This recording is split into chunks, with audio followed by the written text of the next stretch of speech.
NGO এবং corporate প্রতিষ্ঠানের মতো করে দেশ চালালে বিপর্যয়ের শঙ্কা রয়েছে। সকালে রাজধানীর বনানীতে পিআরআই আয়োজিত এক সেমিনারে এমন মন্তব্য উঠে এসেছে।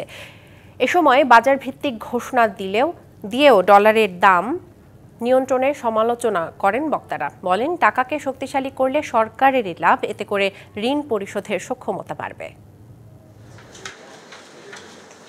দেশের সামষ্টিক অর্থনীতির হালচাল বিষয়ক সেমিনারে অর্থনীতির সূচকগুলোর নানা অসঙ্গতি তুলে ধরে পলিসি রিসার্চ ইনস্টিটিউট।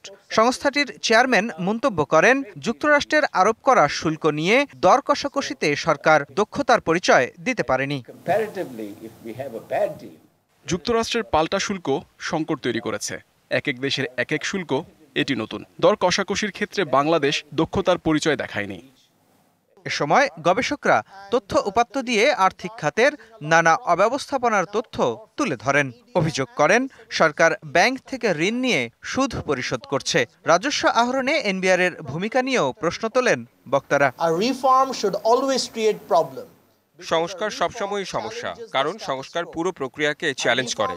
সংস্কার নতুন সুবিধাভোগী তৈরি করে। যদি সংস্কারে বাধা দেখেন, বুঝবেন তা ঠিক পথেই আছে।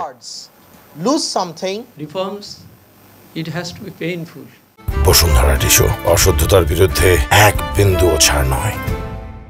সংস্কার সবসময়ই বেদনাদায়ক, কিন্তু এটার জন্য এখনই সেরা সময়। একই বাজারে কেউ কর দেয়, আবার কাউকে দিতে হয় না। এটা বাজারে শৃঙ্খলা নষ্ট করে।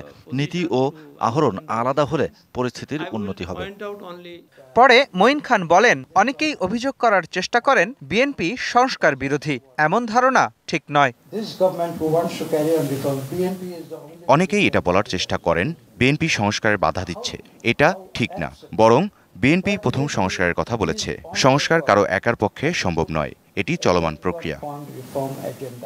আর্থিক খাত ব্যবস্থাপনায় সরকারের সমালোচনা করেন তিনি।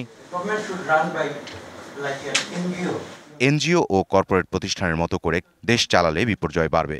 কারণ এনজিও জনগণের একটি অংশ নিয়ে কাজ করে, আর কর্পোরেট প্রতিষ্ঠানের কাজ মুনাফা করা। গণতন্ত্রে বিশ্বাস করলে সব জনগণের মতামত থাকতে হবে। আমি প্রথমবারের মতো ডলারের দাম কমতে দেখলাম, কিন্তু বাংলাদেশ ব্যাংক তা ঠেকাচ্ছে।